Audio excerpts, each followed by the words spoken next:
Hi കൂട്ടുകാർ, അസ്സലാമു അലൈക്കും വറഹ്മത്തുള്ളാഹി തആല വബറകാതുഹു. 4ാം ക്ലാസ് ഇംഗ്ലീഷ് മീഡിയം സ്കൂൾ മദ്രസയിലെ ഉലൂമുദ്ദീനിലെ അദ്ദർസു ഇശ്റൂൻ 20ാമത്തെ പാഠം ഹാസിബു. നമുക്ക് പാഠം മനസ്സിലാക്കാം. പാഠത്തിലേക്ക് കടക്കാം. ബിസ്മില്ലാഹിർ റഹ്മാനിർ റഹീം. ഹാസിബു, വിചാരണ നടത്തുക, ആത്മവിചാരണ നടത്തുക. നമുക്ക് പാഠം മനസ്സിലാക്കാം. ബിസ്മില്ലാഹിർ റഹ്മാനിർ റഹീം. നബി സല്ലല്ലാഹു അലൈഹി വസല്ലമ പ്രഭാഷണം തുടർന്നു. ഞാൻ അറിയുന്ന കാര്യങ്ങളെല്ലാം നിങ്ങൾ അറിയുകയാണെങ്കിൽ കുറച്ചു മാത്രമേ നിങ്ങൾ ചിരിക്കുകയുള്ളൂ, ധാരാളമായി കരയുകയും ചെയ്യും. ഇത് കേട്ട സഹാബികൾ കൂട്ടത്തോടെ വിതുമ്പിക്കരയാൻ തുടങ്ങി. ഒരിക്കൽ നബി സല്ലല്ലാഹു അലൈഹി വസല്ലമ ജിബ്രീൽ അലൈഹിസ്സലാമിനോട് ചോദിച്ചു, എന്തുകൊണ്ടാണ് മീകായിൽ അലൈഹിസ്സലാം ചിരിക്കാത്തത്? ജിബ്രീൽ അലൈഹിസ്സലാം പറഞ്ഞു, നരകം സൃഷ്ടിച്ചതിനു ശേഷം മീകായിൽ അലൈഹിസ്സലാം ചിരിച്ചിട്ടേയില്ല.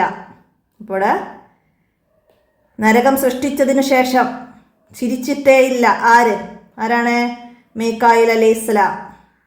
അല്ലാഹു തആല പറയുന്നു, വമാ ഹലഖ്തുൽ ജിന്ന വൽ ഇൻസ ഇല്ലാ ലിയഅ്ബുദൂൻ. മനുഷ്യനെയും ജിന്നിനെയും എനിക്ക് ഇബാദത്ത് ചെയ്യാനല്ലാതെ ഞാൻ സൃഷ്ടിച്ചിട്ടില്ല. മനുഷ്യനെയും ജിന്നിനെയും എനിക്ക് ഇബാദത്ത് ചെയ്യാനല്ലാതെ ഞാൻ സൃഷ്ടിച്ചിട്ടില്ല. അപ്പം മനുഷ്യരെ ജിന്നിനെയൊക്കെ അള്ളാഹു തആല സൃഷ്ടിച്ചത് എന്തിനാണ്? അള്ളാഹുവിനെ ഇബാദത്ത് ചെയ്യാനാണ്. സത്യവിശ്വാസികൾക്ക് പരലോകത്ത് മഹത്തായ പ്രതിഫലമുണ്ട്. സത്യവിശ്വാസികൾക്ക് പരലോകത്ത് മഹത്തായ പ്രതിഫലമുണ്ട്. വിട്ടഭാഗം പൊരിപ്പിക്കാൻ വരാം. സ്വർഗവും അതിലെ സുഖ സൗകര്യങ്ങളും ലഭിക്കും. സത്യനിഷേധികൾക്ക് നരകവും അതിലെ കഠിന ശിക്ഷകളുമാണ് ലഭിക്കുക. പരലോകയാത്രക്കിടയിലെ ഇടത്താവളം മാത്രമാണ് ദുനിയാവ്. പരലോകയാത്രക്കിടയിലെ ഇടത്താവളമാണ് ദുനിയാവ്. അതുകൊണ്ട് ഒരു യാത്രക്കാരനെ പോലെ ജീവിക്കുക, പരലോകത്തിന് വേണ്ടി അധ്വാനിക്കുക എന്ന് നബി സല്ലല്ലാഹു അലൈഹി വസല്ലമ പറഞ്ഞു. നബി സല്ലല്ലാഹു അലൈഹി വസല്ലമ എന്താ പറഞ്ഞത്? പരലോകയാത്രക്കിടയിലെ ഇടത്താവളം മാത്രമാണ് ദുനിയാവ്. അതുകൊണ്ട് ഒരു യാത്രക്കാരനെ പോലെ ജീവിക്കുക, പരലോകത്തിന് വേണ്ടി അധ്വാനിക്കുക എന്ന് നബി സല്ലല്ലാഹു അലൈഹി വസല്ലമ പറഞ്ഞിട്ടുണ്ട്. സത്യനിഷേധികൾക്ക് നരകവും അതിലെ കഠിന ശിക്ഷകളുമാണ് ലഭിക്കുക. മനസ്സിലാക്കുക. സ്വർഗവും അതിലെ സുഖ സൗകര്യങ്ങളും സത്യവിശ്വാസികൾക്കുള്ളതാണ്. കുൻ ഫിദ്ദുന്യ കഅന്നക ഖരീബുൻ ഔ ആബിറു സബീലിൻ. ഇഹലോകത്ത് നീ വിദേശിയെ പോലെയാവുക, അല്ലെങ്കിൽ ഒരു യാത്രക്കാരനെ പോലെയാവുക. ഇഹലോകത്ത് നീ വിദേശിയെ പോലെയാവുക, അല്ലെങ്കിൽ ഒരു യാത്രക്കാരനെ പോലെയാവുക. മനസ്സിലാക്കുക. അല്ലാഹു തആല കൽപ്പിച്ചത് ചെയ്യണം, ഉപേക്ഷിക്കാൻ പറഞ്ഞത് വർജിക്കണം. അന്ത്യനാളിൽ 4 ചോദ്യങ്ങൾക്ക് എല്ലാവരും മറുപടി പറയേണ്ടി വരും. സമയം എന്തിന് ചിലവഴിച്ചു? അറിവ് കൊണ്ട് എന്തു ചെയ്തു? ധനം എങ്ങനെ സമ്പാദിച്ചു? എന്തിന് ചെലവഴിച്ചു? ഈ ചോദ്യങ്ങൾക്ക് മറുപടി പറയാതെ ആർക്കും ഒരടി മുന്നോട്ട് വെക്കാൻ കഴിയില്ല. അന്ത്യനാളിലെ 4 ചോദ്യങ്ങൾക്ക് എല്ലാവരും മറുപടി പറയേണ്ടി വരും. ഏതൊക്കെയാണ് ആ ചോദ്യങ്ങൾ? ഏതൊക്കെയാണ്? സമയം എന്തിന് ചെലവഴിച്ചു? അറിവ് കൊണ്ട് എന്തു ചെയ്തു? ധനം എങ്ങനെ സമ്പാദിച്ചു? എന്തിന് ചെലവഴിച്ചു? ഈ 4 ചോദ്യങ്ങൾക്ക് മറുപടി പറയാതെ ആർക്കും ഒരടി മുന്നോട്ട് വെക്കാൻ കഴിയില്ല. പിശാചിൻ്റെ കെണിയിൽപ്പെട്ട് ചിലപ്പോൾ തെറ്റ് ചെയ്യാൻ ഇടവന്നേക്കാം. അപ്പോൾ തൗബ ചെയ്യണം. തൗബ ചെയ്യുന്നവർക്ക് അല്ലാഹു തആല മാപ്പ് നൽകും. തൗബ ചെയ്യുന്നവർക്ക് അല്ലാഹു തആല മാപ്പ് നൽകും. അല്ലാഹു തആല കാരുണ്യവാനാണ്, ദയാലുവാണ്. നായക്ക് വെള്ളം നൽകിയതിൻ്റെ പേരിൽ അല്ലാഹു തആല ഒരാൾക്ക് സ്വർഗം നൽകിയെന്ന് നബി സല്ലല്ലാഹു അലൈഹി വസല്ലമ പറഞ്ഞിട്ടുണ്ട്. അല്ലാഹുവേ, തെറ്റുകളും പാപങ്ങളും പുറത്ത് ഞങ്ങൾക്ക് മാപ്പ് നൽകണമേ. അനുഗ്രഹത്തിൻ്റെ ഭവനമായ സ്വർഗത്തിൽ ഞങ്ങളെ പ്രവേശിപ്പിക്കണമേ. ശിക്ഷയുടെ ഭവനമായ നരകത്തിൽ നിന്ന് ഞങ്ങളെ കാത്തുരക്ഷിക്കണമേ. ആമീൻ. ഹാസിബു കബില അൻ തുഹാസബു. നിങ്ങൾ വിചാരണ ചെയ്യപ്പെടുന്നതിന് മുമ്പ് ആത്മവിചാരണ നടത്തുക.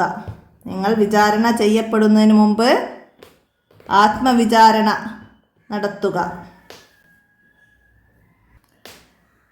ഹാസിബു ഡാഷ് അന്തു ഹാസബു ഇട്ട ഭാഗം പൂരിപ്പിക്കാൻ നമുക്കിവിടെ കബുല എന്ന് എഴുതി കൊടുക്കാൻ കഴിയണം. മനസ്സിലാക്കി പഠിക്കുക. നമുക്ക് നെക്റോ വനഫമോ വേർഡ്സുകളൊക്കെ വായിച്ച് മനസ്സിലാക്കാം. ദഫ്തറു തോലിബ് നോക്കി തദ്രിബാത്ത് അടയാളപ്പെടുത്താം. ആദ്യം നംലോൽ ഫറാ വിട്ട ഭാഗം പൂരിപ്പിക്കാനാണ്. അന്ത്യനാളിൽ ഡാഷ് ചോദ്യങ്ങൾക്ക് എല്ലാവരും മറുപടി പറയണം. 4 ചോദ്യങ്ങൾക്ക്. അന്ത്യനാളിൽ 4 ചോദ്യങ്ങൾക്ക് എല്ലാവരും മറുപടി പറയണം. അടുത്തത് തൗബ ചെയ്യുന്നവർക്ക് അല്ലാഹു തആല ഡാഷ് നൽകും, മാപ്പ് നൽകും. തൗബ ചെയ്യുന്നവർക്ക് അല്ലാഹു തആല മാപ്പ് നൽകും. നായക്ക് വെള്ളം നൽകിയതിൻ്റെ പേരിൽ അല്ലാഹു തആല ഒരാൾക്ക് സ്വർഗം നൽകി. അപ്പോൾ അതൊക്കെ നമ്മളിവിടെ പറയുമ്പോൾ അടയാളപ്പെടുത്തുക. 4 ചോദ്യങ്ങൾക്ക്. പിന്നെ തൗബ ചെയ്തവർക്ക് അല്ലാഹു തആല മാപ്പ് നൽകും. തൗബ ചെയ്തവർ നായക്ക് വെള്ളം നൽകിയതിൻ്റെ പേരിൽ അല്ലാഹു തആല ഒരാൾക്ക് സ്വർഗം നൽകി. അപ്പോൾ അതൊക്കെ അവിടേക്ക് തെറ്റാതെ എഴുതി വെക്കുക. അടുത്തത് സ്വർഗം ഡേഷിൻ്റെ ഭവനമാണ്. എന്താണ്? അനുഗ്രഹത്തിൻ്റെ ഭവനമാണ്. സ്വർഗം അനുഗ്രഹത്തിൻ്റെ ഭവനമാണ്. അത് സജ്ജനങ്ങൾക്കുള്ളതാണ്. മനസ്സിലാക്കുക. അടുത്തതാ വമാ ഹലക്കുത്തൽ ജിന്ന വൽ ഇൻസി ഇല്ലാ ലിയഅ്ബുദൂൻ. വൽ ഇൻസ ഇല്ലാ ലിയഅ്ബുദൂൻ. വൽ ഇൻസ സ്വർഗം അനുഗ്രഹത്തിൻ്റെ ഭവനമാണ്. അപ്പം അത് ഇവിടുന്ന് നോക്കി എഴുതുക. പിന്നെ വമാ ഹലക്കത്തുൽ ജിന്ന വൽ ഇൻസ ഇല്ലാ ലിയഅ്ബുദൂൻ അതവിടെയൊക്കെ എഴുതുക. അടുത്തത് നരകത്തെ സൃഷ്ടിച്ച ശേഷം മീകായിൽ അലൈഹിസ്സലാം ചിരിച്ചിട്ടേയില്ല. മീകായിൽ അലൈഹിസ്സലാം എന്ന് എഴുതാം. മീകായിൽ അലൈഹിസ്സലാം ചിരിച്ചിട്ടേയില്ല. അടുത്തത് നുതർജിമു ഇലാ ലോകത്തിന പരിഭാഷപ്പെടുത്താനാണ്. വമാ ഹലക്കുത്തൽ ജിന്ന വൽ ഇൻസ ഇല്ലാ ലിയഅ്ബുദൂൻ. എന്താണ്? മനുഷ്യനെയും ജിന്നിനെയും എനിക്ക് ഇബാദത്ത് ചെയ്യാനല്ലാതെ ഞാൻ സൃഷ്ടിച്ചിട്ടില്ല.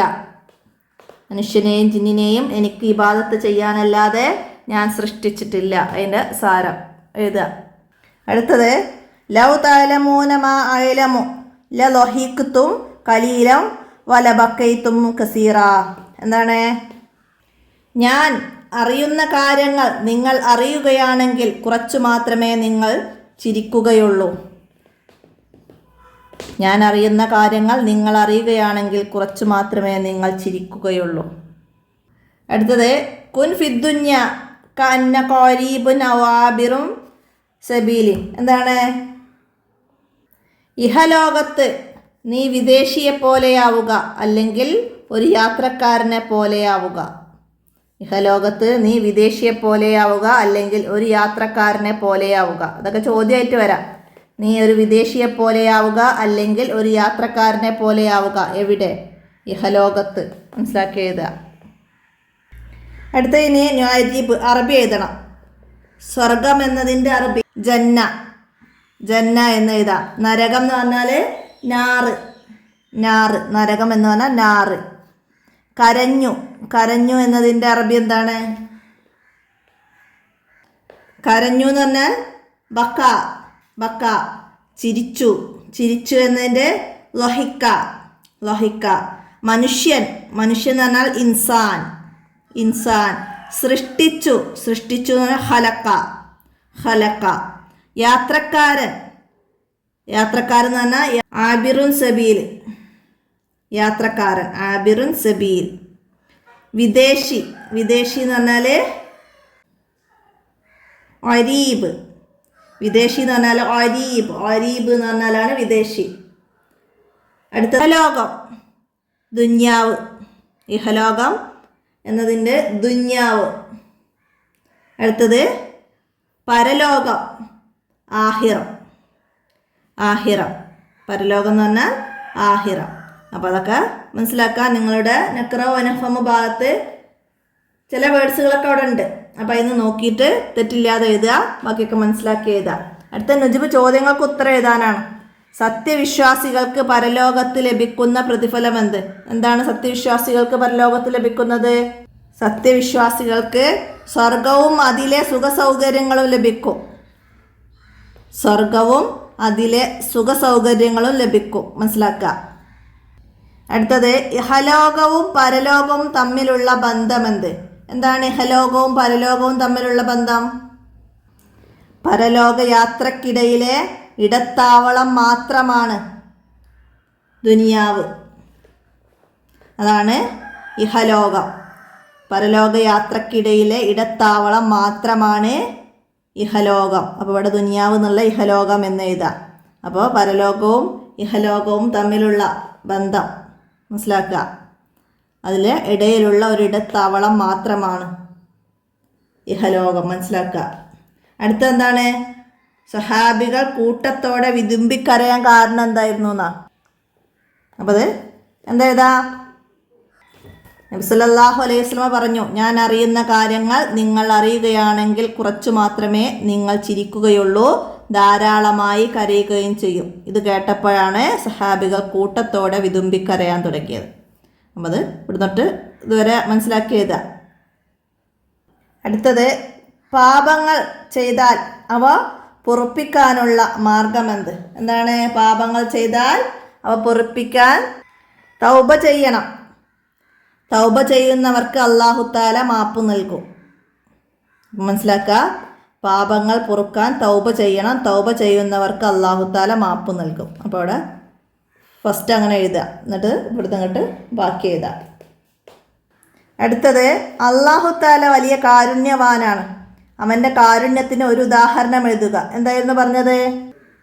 നായക്ക് വെള്ളം നൽകിയതിൻ്റെ പേരിൽ അല്ലാഹു തആല ഒരാൾക്ക് സ്വർഗം നൽകി എന്ന് നബി സല്ലല്ലാഹു അലൈഹി വസല്ലമ പറഞ്ഞിട്ടുണ്ട്. ഇത് അല്ലാഹു തആലയുടെ കാരുണ്യത്തിൻ്റെ ഒരു ഉദാഹരണമാണ്. മനസ്സിലാക്കിയിട്ട് എഴുതുക. അടുത്ത തഹ്സീസ് എന്താണ്? ഇഹലോകം പരലോകത്തേക്കുള്ള കൃഷിയിടം എന്ന വിഷയത്തിൽ ഒരു പ്രസംഗം തയ്യാറാക്കി ക്ലാസ്സിൽ അവതരിപ്പിക്കാനാണ്. അവിടെ പ്രസംഗമാണ് നമുക്ക് തയ്യാറാക്കേണ്ടത്. അപ്പോൾ പ്രസംഗത്തിൻ്റെ തുടക്കത്തിൽ എഴുതേണ്ടൊക്കെ എല്ലാവർക്കും അറിയില്ല. പ്രിയപ്പെട്ട ഉസ്താദുമാരെ, കൂട്ടുകാരെ, ഇഹലോകം പരലോകത്തേക്കുള്ള കൃഷിയിടം എന്ന വിഷയത്തിൽ ഞാനൊരു കൊച്ചു പ്രസംഗമാണ് ഞാനിവിടെ പറയുന്നത്. വമാ ഹലഖ്തുൽ ജിന്ന വൽ ഇൻസ ഇല്ലാ ലിയഅ്ബുദൂൻ. മനുഷ്യനെയും ജിന്നിനെയും എനിക്ക് ഇബാദത്ത് ചെയ്യാനല്ലാതെ ഞാൻ സൃഷ്ടിച്ചിട്ടില്ല. സത്യവിശ്വാസികൾക്ക് പരലോകത്ത് മഹത്തായ പ്രതിഫലമുണ്ട്. സ്വർഗവും അതിലെ സുഖസൗകര്യങ്ങളും ലഭിക്കും. സത്യനിഷേധികൾക്ക് നരകവും അതിലെ കഠിന ശിക്ഷയുമാണ് ലഭിക്കുക. പരലോക യാത്രക്കിടയിലെ ഇടത്താവളം മാത്രമാണ് ദുനിയാവ്. അതുകൊണ്ട് ഒരു യാത്രക്കാരനെ പോലെ ജീവിക്കുക, പരലോകത്തിന് വേണ്ടി അധ്വാനിക്കുക എന്ന് നബി സല്ലല്ലാഹു അലൈഹി വസല്ലമ പറഞ്ഞിട്ടുണ്ട്. ഇത്രയും പറഞ്ഞ് ഞാൻ എൻ്റെ കൊച്ചു പ്രസംഗം അവസാനിപ്പിക്കുന്നു. തന്നെ ആ പ്രസംഗം നമുക്കവിടെ അവസാനിപ്പിക്കാം. അപ്പോൾ അത് മനസ്സിലാക്കി പഠിക്കുക. പരലോക യാത്രക്കിടയിലെ ഇടത്താവളം മാത്രമാണ് ദുനിയാവ് എന്നതിനെക്കുറിച്ച് 5 വരിയിൽ കുറയാതെ എഴുതാമെന്ന് പറഞ്ഞാലും ഇത്രയും എഴുതിയാൽ മതി. അപ്പോൾ എല്ലാവരും മനസ്സിലാക്കി പഠിക്കുക. എത്രയാണ് ഈ പാഠഭാഗത്ത് നിങ്ങൾക്ക് മനസ്സിലാക്കേണ്ട കാര്യങ്ങൾ എല്ലാവരും മനസ്സിലാക്കി പഠിക്കുക, ഉപകാരപ്പെടുത്തുക. വീഡിയോ കൂട്ടുകാർക്കൊക്കെ ഷെയർ ചെയ്ത് കൊടുക്കുക. ഇന്നത്തെ വീഡിയോ ഇവിടെ അവസാനിപ്പിക്കുകയാണ്. അസ്സലാമു അലൈക്കും വറഹ്മത്തുള്ളാഹി വബറകാതുഹു.